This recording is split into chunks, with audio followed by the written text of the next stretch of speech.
I'm not lying. Just not telling the whole truth.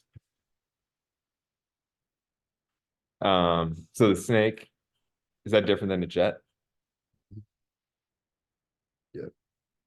So the snake has just a coiled wire and it has a motor that will force it and it'll be forced to go in. Hey there, Shango. How you doing? Hi, how are you? I'm good. Yeah, you and I obviously chatted here recently, but I want to introduce you to Paul. Paul is the brains behind the operation here when it comes to off leash construction, and he kind of brings the construction experience, and I bring the investor experience. So between the two of us, we're a halfway decent team. Got you. Yeah, you mentioned him in our conversation and how you guys created a great relationship. And it was actually, I was like, wow, that's kind of cool that it all worked out. You just never know when you're bumping elbows who will be lifelong partners. You never expect that, but that's good that you met him. Totally. Well, and what's funny is Paul and I started, kind of our relationship was through a mutual connection, Brian Snyder, who's not really investing in, or not really in the investor community anymore, but we were introduced through Brian, and Paul came and was um, working with me on the like as a contractor, and the two of us just kind of jived and grew from there. So yeah, it's been an interesting little adventure, but yeah, I know you've got about a million questions, which is awesome. Like a lot of times we end up just hanging out, which I appreciate having like a little bit more like direction with what we're doing here. Yeah. But I do want to, I kind of alluded to it with Eli earlier. Eli and I were talking this morning. He was thinking about starting a company. I hope I wasn't too much of a Debbie Downer for him, but All good. but we kind of have a cool announcement, and it's that we got our own office here in the last What? couple of weeks. So this might be one of the last times you see the basement here as the back Let's for go. office hours. Yeah, we got an office, and so Paul and the team are hard at work getting that place up and running and ready for us. It's got a office space for us. It's got a warehouse in the back where we're going to be able to store supplies. We're doing a lot of maintenance right now for different property managers around the region. So be able to store water heaters, stuff like that are always going out. But most importantly, and where I hope all of the calls that you see here moving forward are happening is it's got a little secured area that we're planning on turning into a speakeasy. And Oh my God, that just made me so You're, happy. Okay. yeah. Where's this yeah, at? so it's in Carmel here. So it's not too far here from my house. And yeah, it's kind of where the Kris Kringle market is that they have every Christmas in No, I have no idea. Carmel. Yes. Oh, I go to it. The Christmas cause Yeah. with the ice skating rink. Yeah, exactly. So it's like half a block south of there. It's freaking Okay. awesome. It's on Third Avenue. And so we'll be hosting events there. We're gonna have a lot of fun. We are going to though need your guys' help. It's actually really important that it's a cool little space. It's like 30 by 20. Wow. That's It's going to like be so cool. yeah, it's like 600 square feet of we're gonna do all of our recordings and stuff there. But more importantly, we need a name for this thing. I have a couple of them, but like we got to go off leash. It's got to be kind of dog related. I was thinking like the water bowl or something like that. But there's something there with drinking and having a good time. So I'm gonna put that out there into the universe and see if you creative people are able to come up with anything. Wow, that's That's good. awesome. Kibbles and bits. Ooh, I felt like we were going with that one. Who are the bits? Yeah. Well, bits. I guess the bits will kind of be like what we're what we're talking about. So kibble is for the dog part, but like bits is Ooh, like like how basically how we come with information or questions. Like the bits are like I guess yeah. I just made that up, but honestly, I don't know. It I makes sense like in it. my I head. like the direction. So I like the direction there. wow, that's good. I like that. That's so cool. Could you imagine going to a Nick Giuliani's real estate investor group? Like what? Like that's another network I would love to be a part of. Like of course you got the Syria groups and things like that, the Indiana real estate investor things like that, but just to go to one that's based around someone who's been in all assets of it, That's cool. I love Yeah. that. Well, and I think to be clear, I think Cyria is doing awesome stuff. I know they've had a change in Yes, they are. leadership. I haven't been since the change in leadership. I had some issues with some of the prior leadership and Oh, some integrity issues that might have existed there. But with the new, gotcha. I've got nothing but respect for the new people who've been there. Yeah, I haven't been. So the last time I went, I couldn't tell you who was the leader. It was this guy. I think it was this man. I don't remember his name. I've been a couple years ago, and I haven't went back because of the Was schedule it conflict. was it But Sterling or David? he has a little bit of hair, kind of chunky, like a. I don't know how to explain it. That He's old white guy? a chunky. Yes, yes. Dave Short.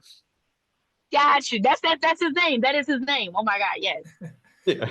Is this who you're talking about? Wait, am God I damn, am I missing gonna put something? this on? Am I gonna put this on? Why does he cover his The mouth? fat old Like white guy? what happened? Just that he's actually a really nice guy. He just and I just called him a fat old white guy, so I guess I can't post it, or at least got to cut that section. Yeah. But Shango, dude, you lead off. You came with a bunch of really good questions. Hey, Steve, how you doing, buddy? I'm good. How are you? Good. And by the way, Steve, we will just affectionately call the grumpy grandpa, and he takes it. But I wouldn't necessarily use that same terminology for the prior person. But yeah, Are you wearing a hard hat, Steve? Okay. Yeah, that's my Cubs hat from 1978. My stepdad bought it. All right. I was just wondering if you were in a hard hat. I apologize. Well, before I start asking questions, I want to know, since you said you were recording this, will we be able to get a recording of it so that I can take the notes from it? Because Yeah, I did ask these questions we so I post could I'll be able to have it. Yeah, we post the public office hours to YouTube. So yeah, you'll be able to find it. Got you. Okay. Well, my first question that I sent you is basically, do you have any designers you could suggest to assist in partnership with someone that's just starting out in fix and flip like myself, doing some of these harshly distressed properties that I've seen. I've walked it with, so far I've walked two full guts with two contractors. And one thing that they were able to give me an insight was you should connect with a designer, someone that is going to help you see the vision, and then they'll conceptualize that for us to help us be able to build it, to create it for you. So I have And a that's lot of I have a lot of opinions here. I know Lauren has a lot of opinions. Paul has a lot of opinions, and I'd be very curious to get Eli and Steve's as well, given that they're very well connected here and do quite a bit within the distressed community. I'll kick it off, and then I'll kind of give some space for everyone to talk. Designers are fantastic. They can really take a space from good to great in a lot of ways. I think what you need to decide for yourself, one, is do you have the budget for a designer? Because let me tell you, a designer is going to spend all the money. And it's going to look great when it's done, but they are going to spend all the money. That flooring that you decided that you were going to install that was going to cost $5, no, that's not going to be good enough. You're going to need to do the stuff that costs $9 a square foot to install. The designer who, you were saying you were going to use kind of traditional granite countertops that were going to cost you $3,500. No, it's going to have to be this really nice designer quartz that's a next level up that's going to cost you $9,000. There's a lot of those little things that do add up. So you need to make sure that you have the right kind of property that can justify it. A $200,000 ARV property has no room for a designer. I don't care what price point you buy it. It just doesn't have the room for it in most situations. If you're talking about a $400,000 flip in Noblesville, you're in a very different scenario. If you're talking about a $400,000 flip in Bates Hendricks, again, very different scenario. But designers can be fantastic. I would say in most houses, your contractor, if they actually have the experience and the understanding, can kind of take on a lot of those responsibilities. And transparently, that's kind of what this community and what we try and do within our group is like, hey, show us your comps and we'll show you what you need to hit. Like, you don't want to overdo it for your ARV because you're generally not going to get a whole lot of benefit against that. So, I'll shut up now. Who has thoughts here that might be willing to contribute? Well, I'll go since nobody else is going. So, again, my background comes from working with designers all the time. And like Nick said, if on these $200,000 houses, you just don't have the budget for it. But here's what I will tell you. It is, if the contractor is good and they've done, many projects, as soon as you walk in that house, that contract, at least I won't speak for them, but I'll speak for me. Like when I walk into that house, my head becomes like a computer board where it's like, this wall's coming down. This is where my kitchen's gonna be. I need to open up this room a little bit more. Where can I add that second bathroom? Where the designers are more thinking about the finishes versus the space that you'll need to actually make money on the house. Yeah, I think if I was gonna add there to like what Paul said, I'm not saying like, your contractors, maybe they're not necessarily seeing your vision on a property, but I would be curious to like respond to them when they said, oh, you need a designer and stuff. I would be curious as to why they think that and why they don't have a vision for the space. Because I think that that's an important thing when you talk to a contractor is, how can you make this better? And they should be able to kind of point you in the right direction to that, because like what Nick said, you're not going to have the budget to do that on $200,000 homes to $300,000. When you get higher up, yeah. But, I mean, Paul already knows he's designing my dream home. Like, I'm not trusting anybody else to do it. So, I'm not sure that they're really worth it, in my personal opinion, in the investment world, unless you're doing like an Airbnb or you're trying to do something funky. Yeah, I'll second that as well. Pretty much all the properties that we do, just walk through with my contractor and then just combine our ideas, and we can normally come up with something pretty solid. I've never hired an actual designer or anything to take care of stuff for us. Like everyone else said, this I just don't have the budget for it in most of the houses I flip. I will say Gotcha. though, like a couple of the houses on our website that we are ridiculously proud of from a construction perspective, there was a designer involved, and you know what? They looked amazing. They were also some of our most expensive projects we've ever done on a per square foot basis. So, and now I'll jump in there by saying, on those projects, I spend a lot of time fighting budgets. To where like, hey, this is great. I love the idea, but I don't have this in my budget. So how can we, let's come up with something that actually works. I can't believe if Steve has ever used a designer. That just doesn't feel on brand for Steve. No, I wouldn't, but I'm not against it either. I think that there's times and places for it. There is also a person out here, and I don't want to drop names, but it's all good. He's going about and not designing, but helping people understand what they should put in to a house to flip it and not go overboard with it. Like you can get something at Menards or Home Depot and Lowe's that will look just as nice if you're going to a main distributor. So that's what he's doing, and helping people out like that instead of going the full design aspect of it, because you don't always need a design person to do it. Sometimes you just need somebody to come in and just take a good look who's flipped houses before. Just find a flipper. They'll give you the gist of it. Pay them for their time, and they'll give you the understanding or what you need to understand about everything and what materials to be used and everything to get the best product available. Right now with houses, I think that houses on a general basis, people are getting away with little to nothing sometimes, and people are buying these houses. So, but it's all a matter of what you want to learn and going that route, and really what your budget is and how much money you got in your pocket. I appreciate that. Yeah. Yeah, and the other Yes, thing sir. I think most people forget is use your comps. See what they've done. I Yes. mean, like when I'm trying to put together a house, or Laura's trying to put together a scope for a house, we're using those comps. Like that's what we're competing against. So we just have to be a little bit better. If a contractor or designer or anyone on your team that's putting together a budget for you isn't asking to understand like what they're trying to hit from a quality perspective, they're doing something wrong.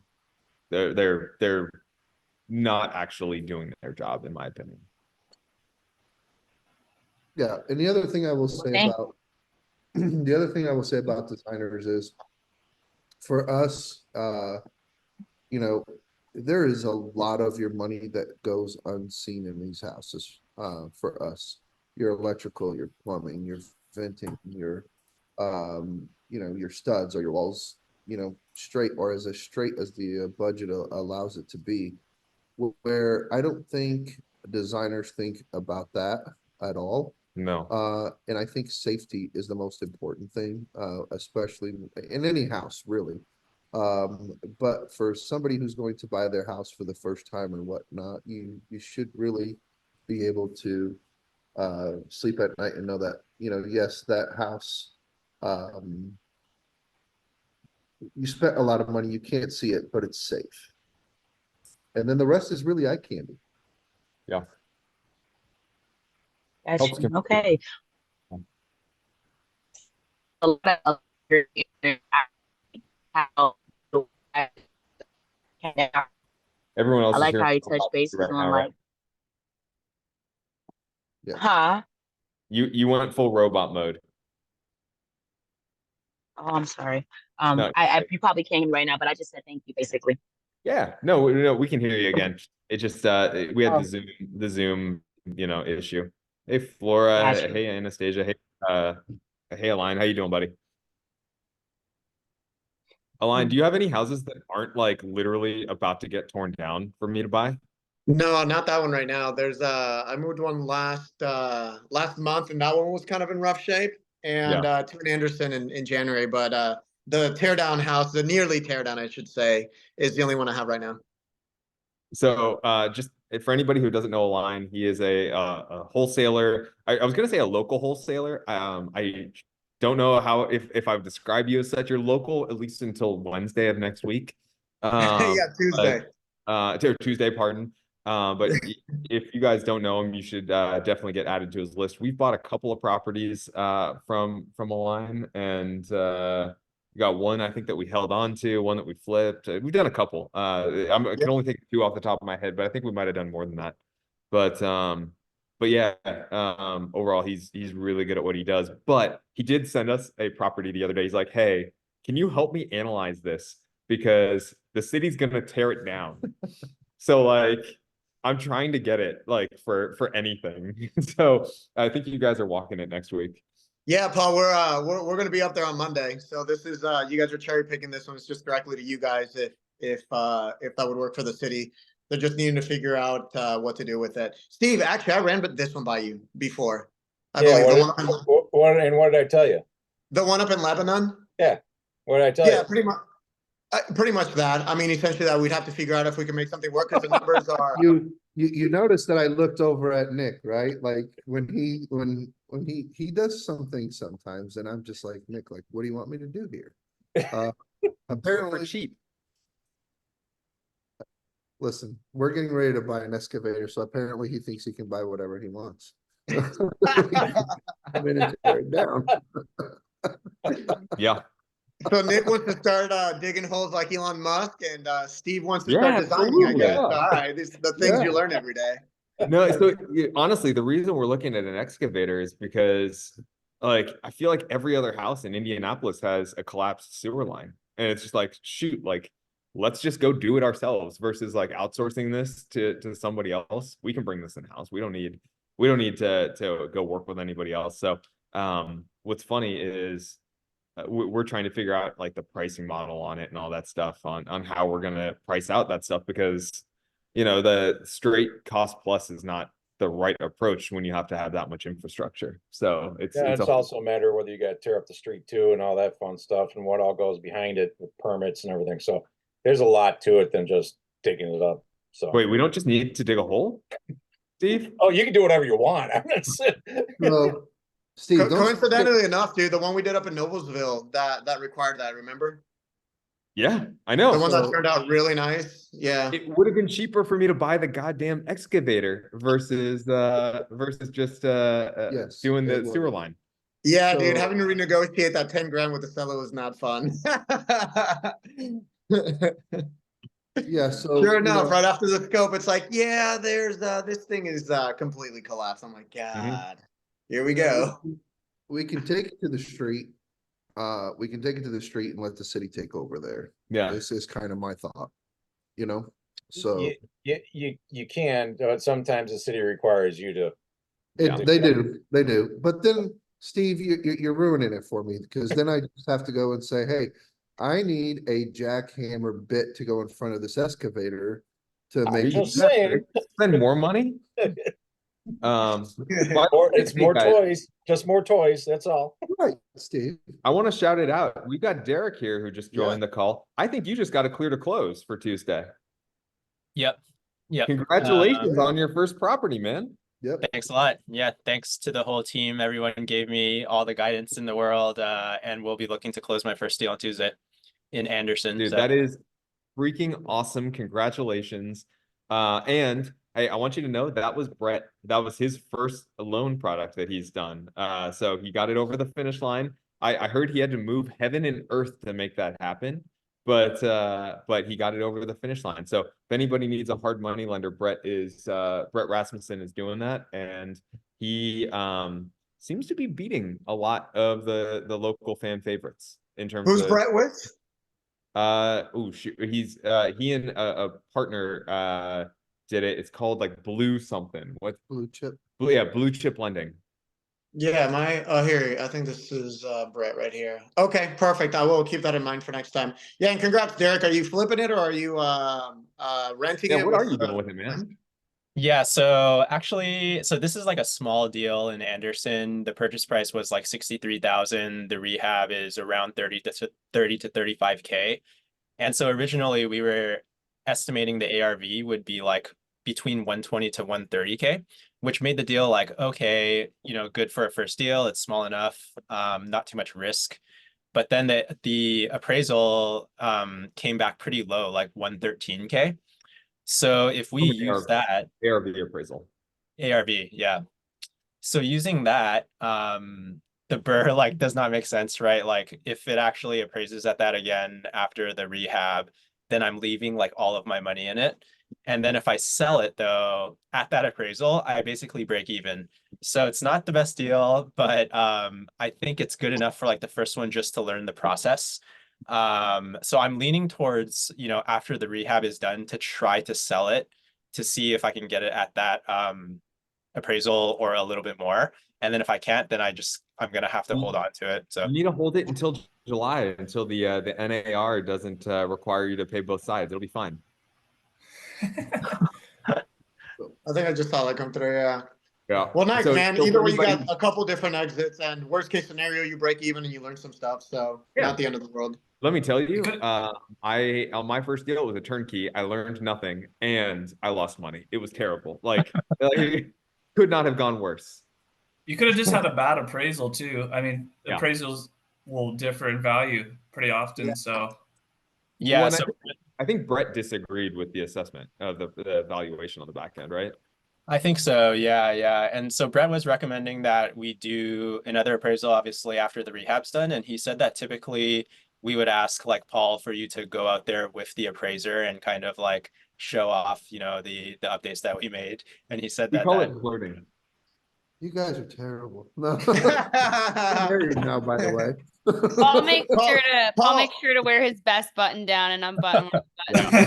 Paul, goes down, there's opportunity here. You need to start like a Paul, Lower you need to the- start a side business, like a appraisal consulting business, like right off on the side too. Oh, boy. Derek, if you don't mind sharing, what's the address on it? yeah, it's one, or I can send it into the Do you chat. want to? Are you willing to share your screen and Yeah. kind of show the information on it? So, She's an ugly girl. Let's put it that way. so I'll depend on Grumpy Grandpa here. I love you, Steve. And my sister, my sister said she misses your conversations. I'm sure.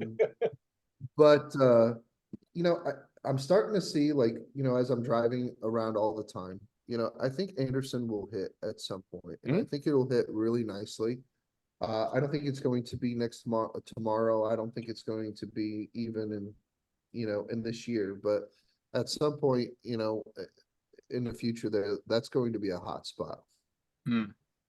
What do you think, Steve? I'm going to kind of agree with that because there are portions of Anderson that I believe are good. Yeah. But it's not for a newbie investor to really jump into. Sorry, I know he's a newbie investor, but it's as long as there's guidance behind that newbie, that's fine. But when you don't have the guidance and somebody's just jumping in to jump in, it could be a mess up that way. If you're seasoned, I think you could definitely make some money up there for sure, without question. Muncie area too. I would suggest though staying away from Marion. I drove up to Marion the first time I've ever been there, and I'll tell you that makes Anderson and Muncie look like Carmel. And I would never buy in Marion ever, ever, ever, ever. Nothing there. Nothing. Nothing. Yeah, I've tried moving a couple places out there. It's not the easiest. I just feel sorry for the people that live out there because I think they could do so much better than where they're at. Wow. Wow. Terre Haute's down there too. It's not. I wouldn't live in pretty Terre rough. Haute either. I think Nick will agree with you on that. It's a big old prison city. It's terrible. All right, Derek, you want to walk us through this? Sure. Yeah. So it's 1225 Indiana Ave here. So Yeah. the story on this one is the previous owner was actually an investor trying to burr the property. And he got through like a little bit of construction, but basically he had like a bad contractor that didn't do the work that they were supposed to. And then they ended up having to just sell and I think take a loss. So there's like a little bit of work that's been done, and we're hoping to be able to reuse some of it, like some of the flooring, but we're not going to know for sure until the work begins, like how much we can actually So reuse. Paul walked this one for this investor. This is actually somebody who we know, we know like the individual. We feel absolutely terrible for him that Yeah. he went with his other contractor. Funny enough, this is somebody who like we were competing against them, this other contractor before the work started. And we ended up losing the job. And the other investor called us back shortly thereafter and was like, hey, like contractor basically wasn't honest with the entire situation, and asked us to come in there and kind of evaluate where we were at. And Paul, what was your perspective? I know you Yeah, walked I it. mean, it's kind of sad. So, first of all, like pictures can be really, really, really deceiving. These pictures look great. Yeah, these pictures look really good. The house does, unfortunately does not look, that good. And again, guys, I can't stress this enough. If it's too good to be true, it probably is. And then, man, I had a heartbreaking story today. And it wasn't even an investor, it was a home buyer. And on top of that, it was, they were family and somebody walked away with 50 grand of their money. So, do your due diligence, check these people's backgrounds for God's sakes. I'm not saying use us but do your homework. Do as much homework as on your contractor as you do on your properties. I think that's really important and people forget about that a lot. But yeah, this, unfortunately, it's kind of sad when I walked through the house knowing how much he had spent already. The flooring, it's hard to find a lot of this LVP that matches the same. Number one, was it even installed correctly? There's some ends that are some butt joints that aren't the greatest there, and it could pop up. On the kitchen side, I think they had told them that they put in a new cabinets, if I'm not mistaken, and they were not new. I think they said they did the gutters. The gutters weren't done. So it's kind of heartbreaking, and Yeah. it honestly pisses me off because this is something, reason why Nick and I sit here together today. It's just sad Because this stuff happened to me all the time Yeah. before before I met Paul. So yeah, this investor's loss is going to be Derek's win here, but I don't think any one of us want to win that way. Yeah. Yeah. But congratulations, man. We're Yeah. stoked for you. Do you know what ended up happening with the other property? Because I know there were two at one point. No, good question. I don't. I can go. You should look it up and see if it's still available and go make a low offer. I can tell you this, you got the better of the two. Yes. Yeah, that's what it sounded like after your guys' initial assessment. for You sure. got Was the the one other that one had also, the most not wrong with it and done. was the other one also in Anderson? Yeah, Yep. same contractor, same situation. Yep. It really sucks. So Like it that. it basically would, they took 60% of the money and they did less than 10% of the work, and none of the work that they did was to completion. But like That's some like- of the some of the that's red such a- flags that what? No, I was What? just gonna say, yeah, that's such a story that you hear all the time. It's crazy. Some of the red flags though were like they said install a new gutter system for $800. Like that The is price not it's reasonable. funny you bring that up, guys. I'm gonna share something in the chat. It's not really ready for wide consumption yet, but it's something we're working on here internally. We've obviously got the calculator. I think we've shared it with everybody here on the call. If we haven't, then you want it, like don't hesitate to hit me up.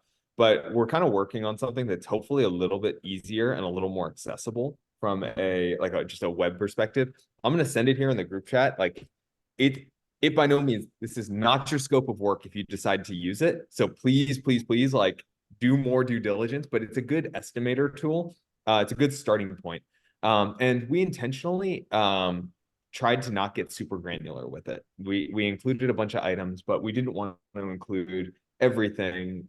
But we did, we bumped up prices just a little bit on everything in order to make sure that, hey, like if you're looking through a house and you just want to quickly check box what needs to be done, this is it gives you a decent idea of general price points. Yep. It's not going to tell you, hey, if you see a foundation issue, you should get Steve in there to go and tell you how much it's actually going to cost to fix that foundation, or at least tell you just how bad that thing is.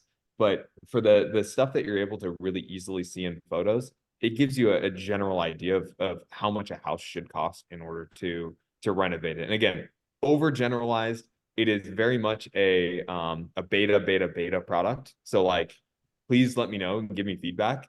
It's not even like, doesn't even have, a place on our site yet, but it's something we're thinking about and working on. So if you guys are willing to bang on it a little bit, I wouldn't be too upset about it.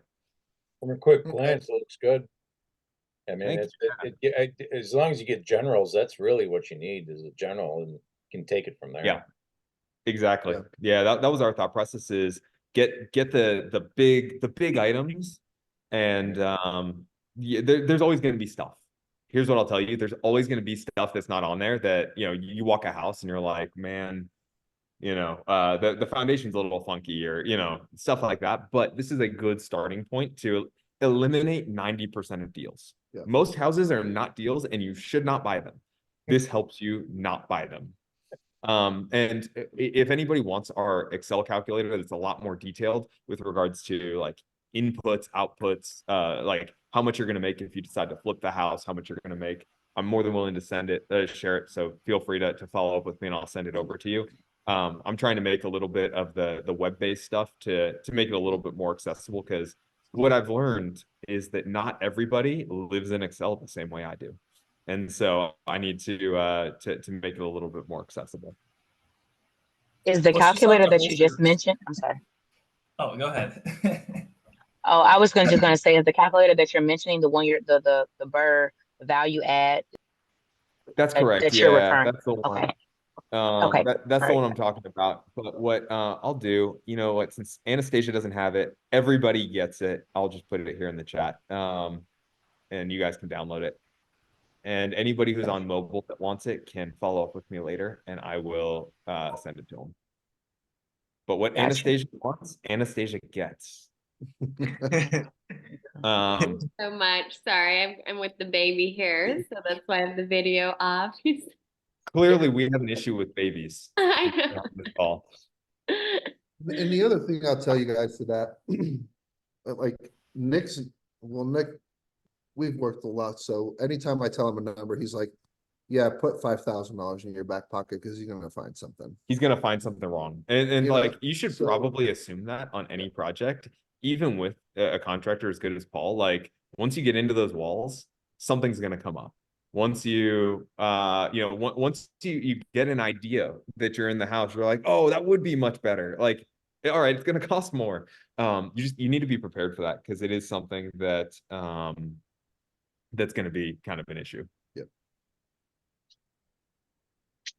Hey, Nick. But que- Yeah. Sorry, go ahead. I think All someone right, else. Sandra, ladies first, and then Derek, you get to go. Sounds good. I'm sorry, I just have a lot of things I wanted to ask or whatever. I don't want to cut anybody off. So I was going to So say let's first, do, hang tight, Shango. Let's do Sandra, Derek, and then you, and then we'll make sure to try and get to as much as we can here. Sandra, did you have a Okay. question? No? All right. No, Hold on. There you go. no, I'm sorry, I'm driving. I don't know how to navigate this, but no, I didn't have a question. Sorry.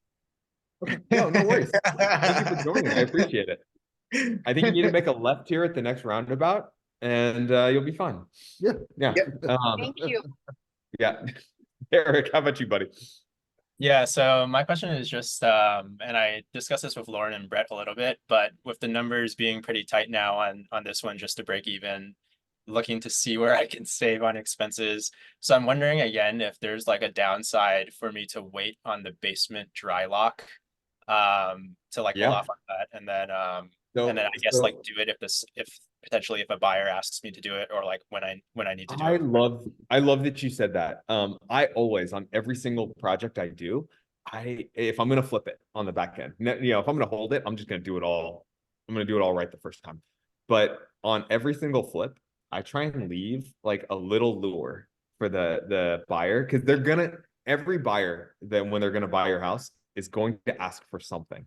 Mhm. So I'll try and lead it toward the thing that I know is going to be relatively inexpensive and they may or may not ask for. So like dry locking a basement, that's cheap. Water, replacing a water heater, that's cheap. I'll leave those things as the lures, and then I get to look so magnanimous when I'm just like, yep, no problem, I got that covered. Mm. Versus, So I'm gonna jump in here as the contractor. okay. So he's absolutely right. But I think it also depends, Nick, on how much water is pouring into that basement. Totally. Okay. Totally. Yeah, if you've got a basement that is flooded, you should probably not ignore it. Yeah, But like Please don't ignore it. if it's just a basement that has it's a wet Yeah. basement, like wet basements exist here in Indiana. That's a thing. And so it freaks a lot of people out. And so if you're willing to address it and be like, yeah, you know what, I'll toss a dehumidifier down there and I'll dry lock that thing, you might get away with a lot of the other stuff in the house that you might not want to touch. Because whenever you get that inspection response, it's always a give and take. Yeah. Like in a lot of situations, we'll just take the entire list, but in some, we'll just be like, hey, we're willing to address 1 through 3. You knew that this was a 100-year-old house. Like, we're not going to give you an entirely new foundation, but like, we'll make it safe. And so, you've always got that kind of negotiation that exists on every single house. Mhm. Okay, understood. Yeah, Paul, when you walked 1225 Indiana Ave, was the basement like pretty wet, or was it? So it wasn't raining enough to know that, right? Okay, Like I right see. now, like yesterday was a perfect day to go check a basement if it's leaking. I mean, we just got drenched. So I'm sure if there's, by the time we get in there, in the next, couple of days or week, then, we're gonna tell you whether we're leaving the dry lock out or not. Got it. But days like yesterday, That's a good indication. well, do you remember your dad's house? It was just pouring Yeah, I remember. and There was literally like a spigot going into my dad's basement. It was and we ended up having to do French drain. a French drain there, Yeah. just to catch, and we still fixed the problem. But, these houses are old, guys. They're 100 years, 70, 50 to 100 years old. And they're gonna have their small issues, and I don't disagree with Nick. Leave a little bite. Yeah, give them something to latch on to. Yep, and then, but at the same sense, don't ignore it if it's major. Yeah, like if the house is perfect, they're gonna ask for you to smooth the drywall a little bit more. Mhm. So, because they're always gonna have to ask for something. They're always gonna have to push a little bit during that inspection. Like when I bought this house, I was the second owner, 2019 build, and my inspector still found things. And you know what? I asked for things because I wanted free things in my house. And so just be prepared for that. Shango, I know you had a couple other questions. Oh, yeah, I was gonna tell Alon to check the chat. I was asking him to send me his contact information. That's first. Oh, Derek so already let me responded. check. It's okay. Derek had Yes. already responded to me. Alliance used to And- keep asking me to slide into his PMs. Wait. I told you to keep that in secret. God. Oh, my bad. My bad. Sorry. All right, hold on. Well, I'm sharing my, oh, this is not just to Nick. That'd be kind of awkward if I just sent it to Nick right now. Yeah, it Please would don't be. send me Just a what little you're bit. Just a little bit. Where's everyone? All right, there we go. So my question was going to be to everyone, of course, is when do you suggest hiring a real estate attorney, CPA, property manager as a new investor? And were there any that you have worked with closely or that you have seen or that you have heard to be successful and helpful to other investors? Yeah, I'll kick it off and then I'll let everyone else go. I don't think you need any of those before your first deal. Now property manager, maybe that's one that you want to start talking to people and bring into your world if you're planning on holding a property, because they're going to be the responsible party on the back end. So you want to make sure that you kind of have alignment on the front end. Like, hey, if you're assuming it's going to rent for 1,200, your PM should probably validate that information and probably give you some input on what it's going to take to get that place to rent for 1,200. But a real estate attorney, a real estate CPA, like, yeah, you're going to need those eventually. I don't think I hired an attorney until I was at like 50 properties. Did I have the occasional eviction? Yeah, that was handled by my PM, so I didn't need an attorney. A CPA I probably handled when I had 7 or 8 properties and it started to get too complicated for me. All of those things, in my opinion, before you've done your first property are just roadblocks. And they're the things that are going to stop you from doing the actual work of analyzing properties and going and making offers. But I'm open to being disagreed with, and we'll get into a fight here on the call. I'll go. I agree completely. I just want to add in there LLCs or stuff like that. I didn't use one for my first like 4 or 5 properties either. I saw it as another roadblock. You don't need any of that stuff. Just focus on getting deals. Spend your money on getting deals. And yeah. Yeah, that being said, I guess the only, not playing devil's advocate on that, but I guess the only other thing I could say about LLCs, as long as they don't keep you months from doing anything, is that if indeed you're going to run things orderly or organized, that allows you to open up a different bank account and separate things properly. So I think there is weight to that, and they're cheap to open. If I recall, I think, is it even free to open up an LLC? Maybe $100. I think So it's like if it doesn't, $75.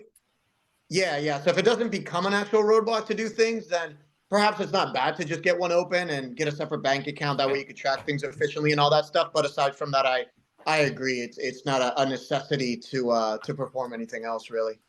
I'll add that for my first deal, my lender did require that I have an LLC set up for hard money.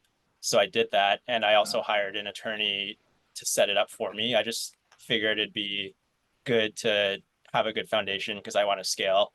So another perspective. And Shango, I can give you a recommendation. Like if you use an attorney to set up your LLC, it's going to be more expensive. It's also going to be done right. You're going to have somebody who is going to kind of back you up if anything ever gets challenged. So there's like, I kind of like abdicating responsibility.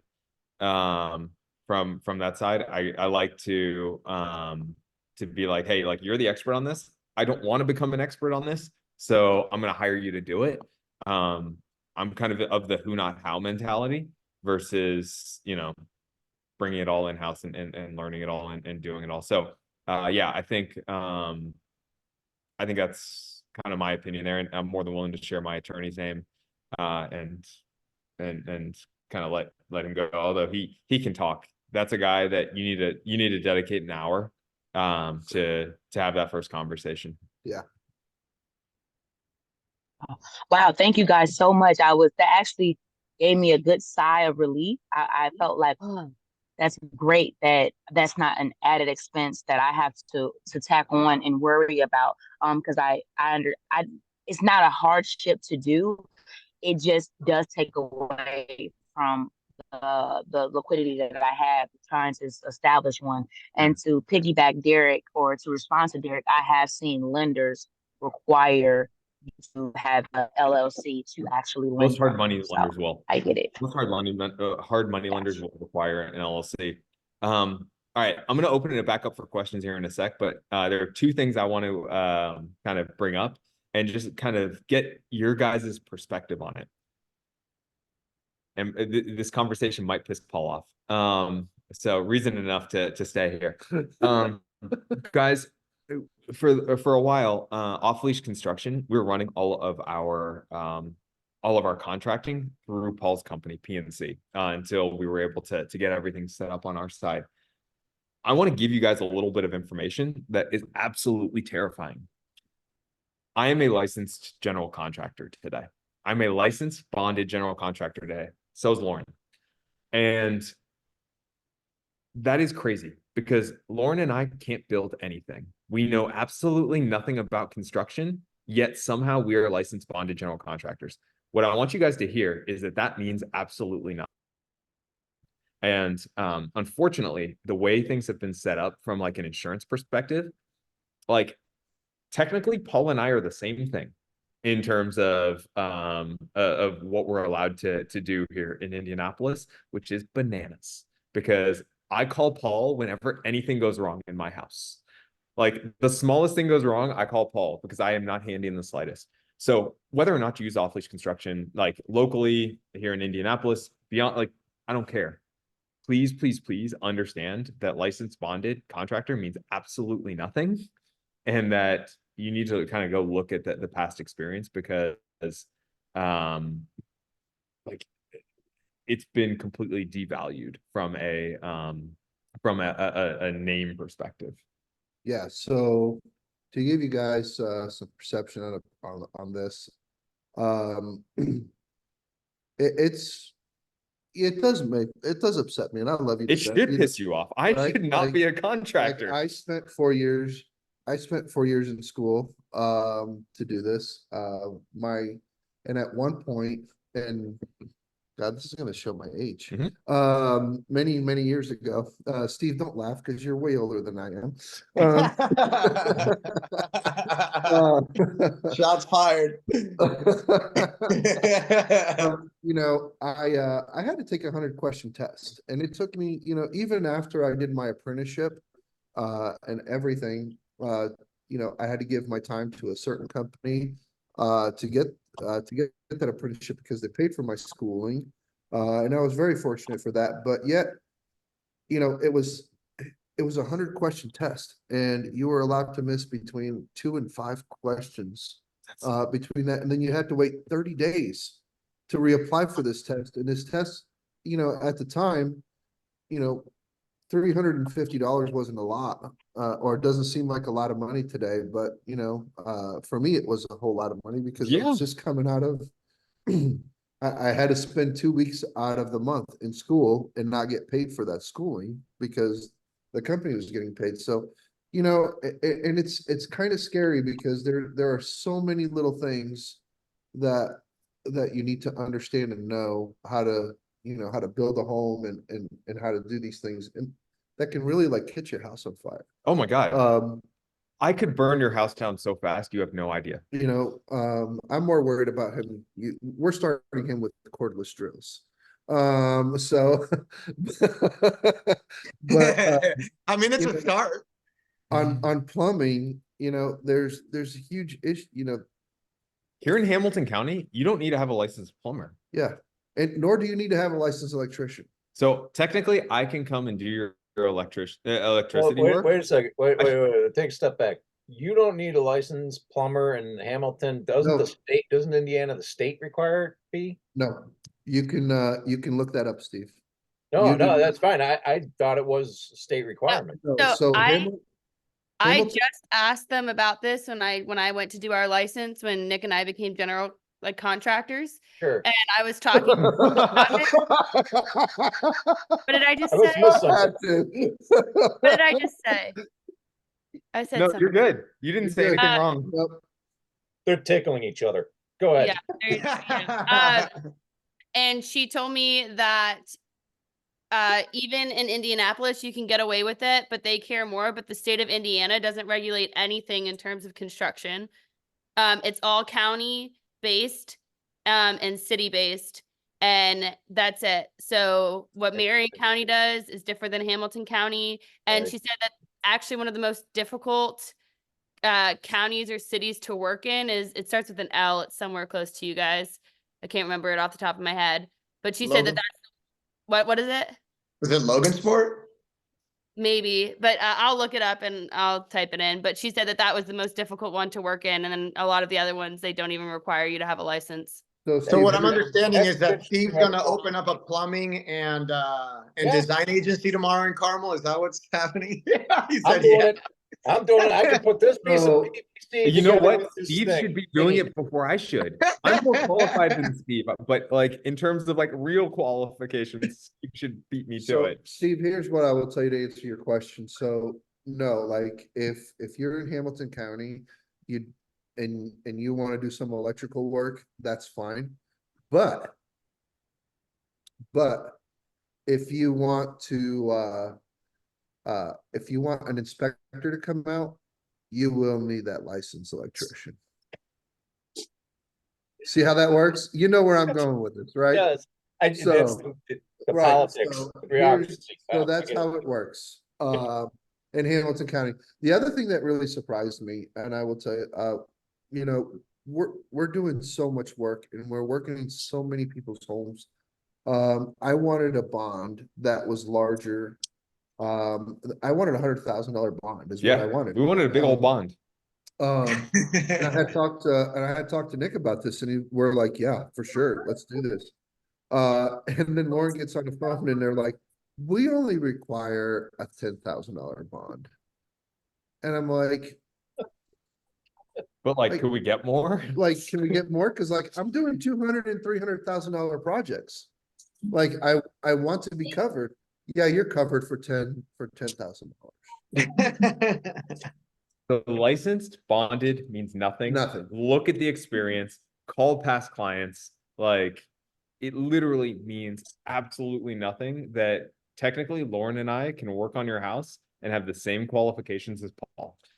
I mean, I don't even show up to morning meetings anymore. I'm Yeah. not needed. Yeah, you're now irrelevant.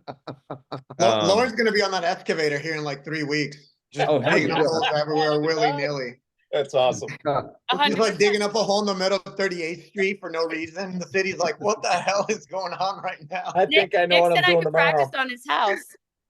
I did not say that. Thank you. Um, Making holes so that Steve can put in plumbing. All right, so that was thing number one, and we'll circle back to Shango and any other questions that exist. The other thing, a lot of you guys weren't on this, so I'll say it one more time. Yeah, excuse me for that. Oh, I'm technically not the host anymore. Lauren's the host. I did it. All right, Lauren's the host. She's the boss. She's per got the usual. power. Yeah. So just so everybody knows, Off Leash just got our first office. We're really excited about it. You'll see it on social media and stuff. But we're building a speakeasy in the office here in Carmel. So I need people to start coming up with some great ideas for the name of the speakeasy. Dog related generally is going to get you some additional points, but we need some creativity here in the group to come up with what we should call the thing, because we're going to need a name. It's going to be a really cool event space when people come to town. When people want to have a drink, we're going to make sure to do it upright. So wanted to throw it out there as something that we need your guys' creativity. But well, I'll open it back up for questions here because we got a little bit more time before we got to log off here. I want to make a quick comment. This is back to Shango. Yeah. in what she is asking. The thing that I believe you should have is insurance. And somebody who works with real estate, not the car insurance and all that kind of stuff. Somebody who does with real estate insurance, because when you're doing a flip, rental, doesn't matter, you're gonna have to have insurance. That's the biggest thing. You don't necessarily need the LLC as per se, but the insurance you do, because that's what's gonna cover you. I think that was something that was just missed, and not said, so I just want to make that comment. That's a really Really good good call out, call out. Steve. Yep. Yes, And there thank are you, a couple Steve. of people- I'm sorry. Very good. There are a couple of people who I can recommend. I think Ted King is doing incredible work here in Indianapolis. We actually, they're the ones who we got our general liability insurance with for off-lease construction. And then the person who we tend to work with is a guy named McKay. He's been handling my my personal properties that we've owned over the last several years for basically he's the only team member that I've had since the beginning that I haven't fired at some point. So I've literally been using him for my first investment and he still manages all of our Wait, stuff. Nick, clarify that. He does what? He does just general real estate for like the insurance on the actual properties themselves. So is that not through Ted, or are you saying he's under Ted's team? No, it's somebody different. I've been using this guy since before Ted was even in the industry. Okay, can you got share it. me with those contact information either in the email or in the chat so I can reach out? I will Because I put it believe it's in what the is it, chat Hazards? right now. I'm gonna put it in the chat right now so that everybody can see the names. So your holds are not with, And- you're saying? What was that, Elaine? Your holds are not with Ted is what you're saying, correct? You're not, but that's because like if I was starting over from scratch today, I would probably use Ted. Yeah. But this guy's been good to me over the last my entire time investing. So I'm a relatively loyal guy. I just put in the chat the names of the people who I recommend. Yeah. Yeah, and I figured that's the case because I use Ted for my holds. Oh, he's great. Don't get me wrong. Yeah. Like I'm not yeah, and not saying he's anything but amazing on Yeah. everything we've done with him. Agreed. I got a Alana, name I just sent you suggested, the Nick. calculator, by the way, Sorry. buddy. Oh, thanks, Nick. Okay. And I wanted to submit this before it's over. Like try the roof roof. WROOF roof. Like a dog's roof, a roof, and then roof. I don't Ooh, know. all This right, is I really see. sitting Roof, on me roof. like as for like a yes. I feel like we'd be going after Eli's thought process though, but like I like where your Okay. head's at. Yep. Roof. Yeah. All right. We got roof. We got kibble and bits. We got the water bowl. All right, we got some good contenders here. Okay. All right, we got a couple more Um, minutes here. Any other questions before we hop? I think Paul's got to pour himself another little drink here. I think I'm good. Paul needs to do a catch in the I have- background. That's what Paul needs to do. No, those days are kind of over for me. But, What are you drinking? What are you drinking? So we're drinking some Bardstown. We were working on some Old Elk earlier, but we're gonna have that like on the table moving forward. How's that Bardstown? What was I that? keep seeing it. I haven't tried it yet. Oh, it's please do. Ted, or not Ted, Steve, whoever you are, whoever the hell you are. Grandpa. Please come to the office once we've got it all finished up. We'll pour some of this stuff for All you. right, sounds like a plan. Oh, you're not gonna pour any for me? Oh, no, I thought, Um, so he introduced me to this and it was, Steve, it's, It's the best $50 bottle of whiskey you will ever buy. yes, I will tell you that.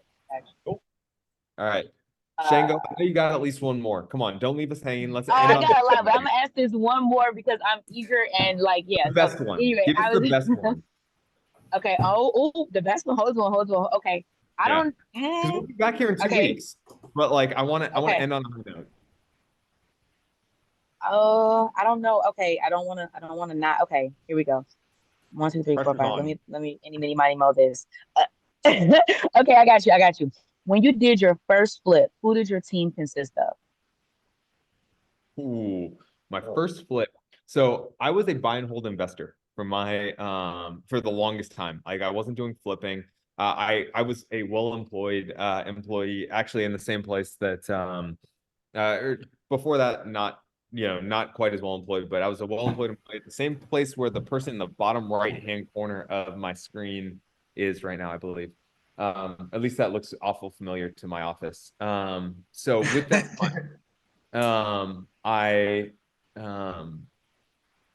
I wasn't looking for cash flow. I was looking to build a portfolio that would eventually pay me cash flow.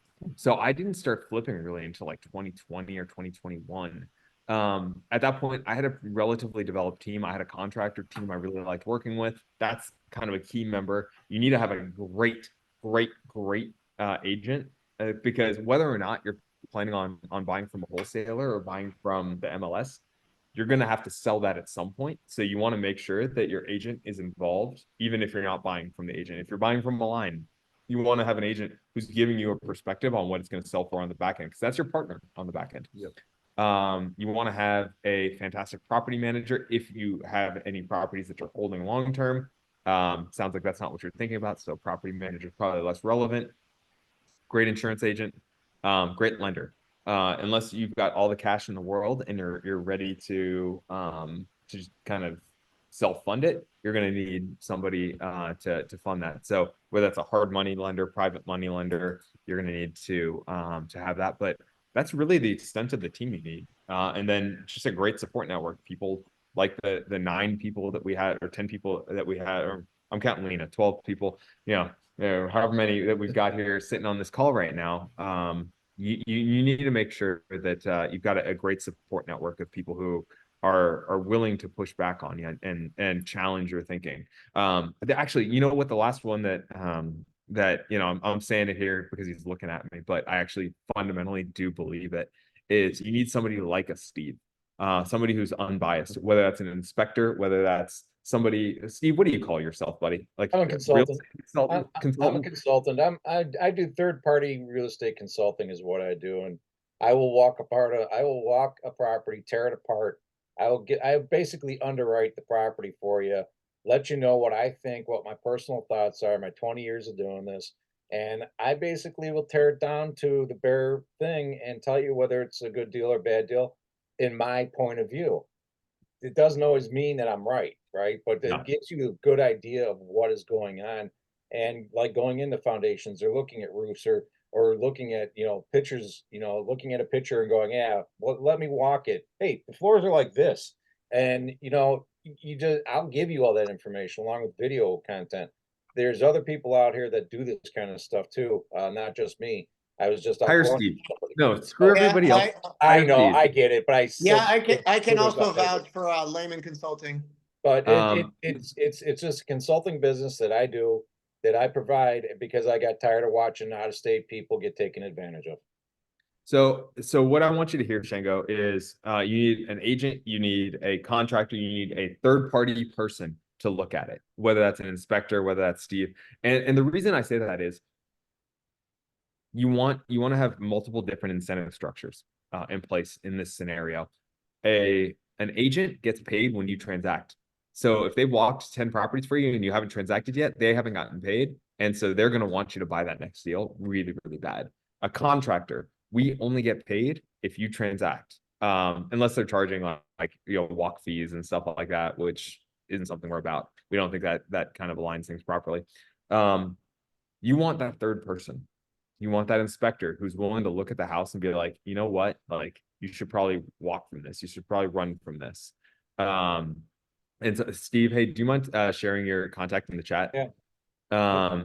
Yeah, I can speak nothing but great things about Steve. But you want that third person who isn't incented by you transacting. That, hey, they make their money whether or not you transact. And so they can give an honest opinion. Like, I think we do our damnedest. We do our damnedest to tell people to walk away from more projects than we tell them to actually take on. Yeah. But with that in mind, like, our incentive structure is inherently to have you transact. Yeah. And so you can't trust it. And so you need that little bit of a validation.